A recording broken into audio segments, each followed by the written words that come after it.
JP আন্দোলন পার্থ সংসদে দাঁড়িয়ে বিভিন্ন জায়গায় অনেক বড় বড় কথা বলে, যদিও ওনার মানে বাবার নামে মানুষ এখনো চিনি ঝোরের পোলা বলে ওনাকে। এতে জ্বালানি সংকট হয়েছে, এর জন্য পার্থ দায়ী। কারণ আমাদের যে বিদ্যুৎ সংকটটা আওয়ামী লীগ করেছে, এর মধ্যে সুবিধাভোগী পার্থ।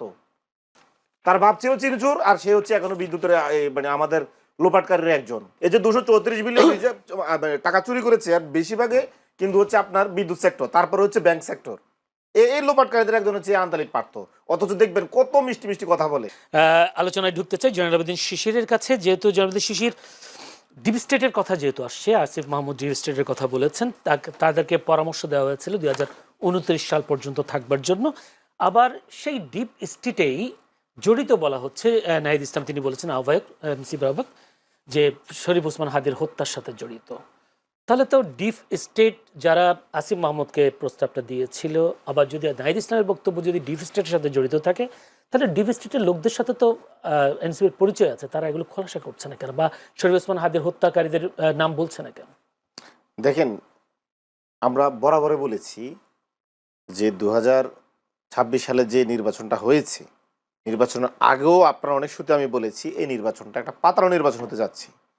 এবং 2008 সালে যে কুশীলবেরা 111 মার্ক একটা ইলেকশন দিয়ে শেখ হাসিনাকে ডিপ স্টেট ক্ষমতা বসিয়েছে, ঠিক একই স্টাইলে তারেক রহমানকে তারা ক্ষমতা বসাতে যাচ্ছে, এবং তাই বাস্তবতা রূপ নিয়েছে, এবং ডিপ স্টেট তাই করেছে, এবং আমাদের ধারণা তাই হয়েছে। এবং এর সত্যতাই প্রমাণ করেছে রেজওয়ানা এবং খলিলুর রহমান। আগে থেকে জানতেন আপনারা? এখন আমরা তো দেখছিলাম তারা কিভাবে পক্ষপাতিত্ব করছে। তারপরে নির্বাচন, আপনার নির্বাচন, তারা ভোট গণনা এবং ঘোষণা, ইলেকশন কমিশন কোনোভাবেই আপনার মানে মাঠের রেজাল্টের সাথে ইলেকশন কমিশনের ঘোষিত রেজাল্টের মিল নাই। এখনো 51টা আসনে আমরা বলেছি এগুলো ডিপ স্টেট কারসাজি করে আমাদের 51টা আসনে আমাদের জোটকে হারিয়ে দেওয়া হয়েছে। এখানে অভিযোগ আছে, সেটা হচ্ছে ডিপ স্টেট তাহলে জামাত তো ভোট পাওয়ার কথা না, বা এনসিপি এতগুলো আসন পাওয়ার কথা না, ডিপ স্টেটের কারণে এতগুলো ভোট, এত শতাংশ ভোট পেয়েছে, এই অভিযোগটা তো আছে। তো ডিপ স্টেট কাকে ক্ষমতা নিয়ে আসছে? এনসিপি আর জামাতকে ক্ষমতা নিয়ে আসছে। আমরা তো, আর সবচেয়ে বড় জিনিস হচ্ছে যে ডিপ স্টেটকে আমরা ভাঙার চেষ্টা করেছি, তাদের মানে শাস্তির আওতায় নিয়ে আসার চেষ্টা করেছি, যারা 111 ঘটিয়েছে তারা আমাদের পক্ষে নিবে? তারা কখনোই কি আমাদের পক্ষে ছিল? তারা তো প্রতিনিয়ত আমাদেরকে আমাদের মানে চরিত্র হনন করেছে। আর একটা প্রশ্ন, ডিপ স্টেট কি আসলে দেশের ভিতরে কেউ নাকি? ডিপ স্টেট তো অবশ্যই দেশের ভিতরে কেউ। যারা 111 প্লেয়ার ছিল তারাই এখন এখানে খেলতেছে। 111 কারা করেছে আপনার কাছে স্পষ্ট, আমার কাছে স্পষ্ট, তারাই করেছে। নাহিদ ইসলামদের কাছে তো আর স্পষ্ট, তারা শরীফ ওসমান বলেছে ডিপ স্টেট মানে স্টেটের অংশ, এখানে স্টেটের অংশ, যারা পিছন থেকে আমাদের ছুরি মারে সব জায়গায়। এবং আজকে যারা মানবাধিকার কমিশন করতে দিচ্ছে না, যারা গুম কমিশনে ডিস্টার্ব করছে, যারা রাষ্ট্রীয় সংস্কারে ডিস্টার্ব করছে, তারাই ডিপ স্টেট। এবং তারাই বিভিন্ন জায়গায়, আপনারা দেখেন আজকে যে আইসিটি যে আইনটা, মানে টেলিকমিউনিকেশনের যে আইনটা, কারা এগুলো নিয়ে ফাজলামো করছে? তারা রাষ্ট্রীয় সংস্কার চাচ্ছে না, তারা চাচ্ছে আবার আগের মতন তারা গুম করার জন্য, তারা চাচ্ছে মানবাধিকার লঙ্ঘন করার জন্য। এখন যারা এই মানবাধিকার কমিশন হতে দিচ্ছে না এবং এটা সংশোধনী করে নিজের পক্ষে নিতে চাচ্ছে, তারাই তো ডিপ স্টেট। তারা মন চাচ্ছে সে মানবাধিকার লঙ্ঘন করবে, তার মন চাচ্ছে সে গুম কমিশন মানবে না, সে গুম করবে।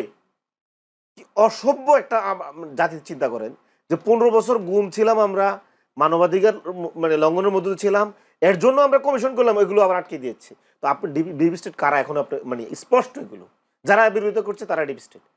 এখন দেখেন এই যে বিরোধিতা করছে বিষয়টা, হ্যাঁ, বিএনপি তো ডিপ স্টেটকে প্রশ্রয় দিচ্ছে এবং বিএনপির হয়ে তো কাজ করছে, এবং বিএনপি ডিপ স্টেট একটা কোলাবোরেশনের মধ্য দিয়ে তো একটা পাতানো ইলেকশন দিয়ে তারা ক্ষমতা এসেছে।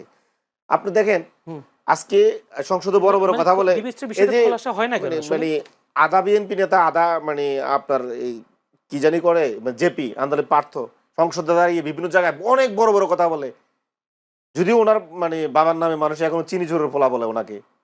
আওয়ামী লীগের নেতারাও বলে, বিএনপি নেতারাও বলে চিনি ঝোড়ার পোলা পার্থ। সে তো এখন বলে আমরা জুলাই বিরোধী, আমরা 71-এর সংবিধান বিরোধী, অনেক কথা বলে। আমরা কখনো বলি না 71-এর সংবিধান মানে, আমরা বলেছি 72-এর সংবিধান, যে সংবিধান এই দেশে কাঠামোগতভাবে ফ্যাসিস্ট তৈরি করে। অথচ তারা আজকে আমাদেরকে স্পষ্ট এই সংবিধানের ভিতরে ঢুকিয়ে আবার এই ফ্যাসিস্ট কাঠামো টিকে রাখতে চায়। তাদের বিরুদ্ধে কিছু বললেই তারা আমাদেরকে বিভিন্ন ট্যাগ দেয়, যে ট্যাগগুলো আগে আমল দিত, 71-এর পরে যদি শক্তি এই সেই। তাহলে জুলাই কি আমরা পিছনে যাওয়ার জন্য কি জুলাই করেছি, নাকি আমরা সামনে যাওয়ার জন্য জুলাই করেছি? সংস্কারের জন্য তো জুলাই করেছি। আজকে তো এই যে জ্বালানি সংকটের জন্য তো এই চিনি চোরার পোলা আন্দালি পার্থ তো দায়ী। আওয়ামী লীগের যে নেতা সিদ্দিকী নাজমুল আলম বলেছে এই পার্থ শেখ হাসিনার থেকে বিদ্যুৎ কেন্দ্র নিচ্ছে, কুইক রেন্টালের, এবং শেখ হাসিনা যে বিদ্যুৎ খাতে যে লুটপাট করেছে, পার্থর শ্বশুর ফ্যামিলি, তার শালা, তার শ্বশুর, তার বউ সবাই জড়িত, এ পার্থ জড়িত। এতে জ্বালানি সংকট হয়েছে, এর জন্য পার্থ দায়ী। কারণ আমাদের যে বিদ্যুৎ সংকটটা আওয়ামী লীগ করেছে, এর মধ্যে সুবিধাভোগী পার্থ। তার বাপ ছিল চিনিচুর, আর সে হচ্ছে এখনো বিদ্যুতের মানে আমাদের লোপাটকারীর একজন। এবং তার পুরো শ্বশুরবাড়ি থেকে শুরু করে তাকে যদি এখন পাকড়াও করা হয়, এটা হবে দেশের জনগণের জন্য সবচেয়ে কল্যাণকর। কারণ আমাদের ব্যাংক সেক্টর থেকেও কিন্তু বিদ্যুৎ সেক্টরে সবচেয়ে বেশি লোপাট হয়েছে। এই যে 234 বিলিয়ন টাকা চুরি করেছে, আর বেশিরভাগে কিন্তু হচ্ছে আপনার বিদ্যুৎ সেক্টর, তারপরে হচ্ছে ব্যাংক সেক্টর। এই লোপাটকারীদের একজন হচ্ছে আন্তালিক পার্থ। অথচ দেখবেন কত মিষ্টি মিষ্টি কথা বলে।